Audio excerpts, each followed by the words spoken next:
nod to the American muscle car. Acclaimed auto designer Henrik Fisker took the wraps off the $268,000 10-cylinder Force One. Well, this is an American supercar.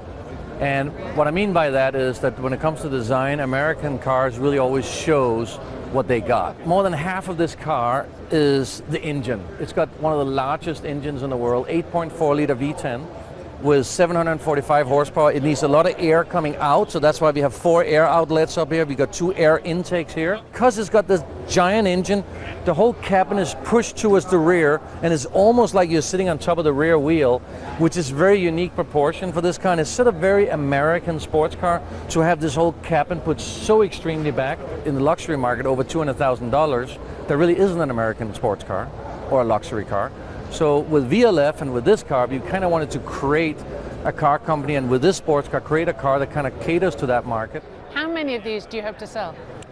We don't have to sell many, but we would like to. We're probably planning about 50 maximum for the first run. If there's more demand, we will make another special series. So we're kind of doing this a little bit out of passion as a hobby, but obviously we don't want to lose money on it. So we have kind of figured out about 100 cars. Now we'll probably make a little more than that, but we didn't want to go in sort of the higher volume, let's say higher volume for a luxury car maker, which is in the thousands, because now you start getting dependent on having to get the sales and this and that. So we are much more detached from that, push of having to sell thousands of cars. The big reveal nearly didn't happen after legal threats from his former employer, the luxury car maker Aston Martin, demanding that he tweak his design. Obviously, it was ridiculous what they tried to do, but it was very threatening and very wrong to do it, in my opinion, and it's not the way to do business. And you countersued them? I sued them.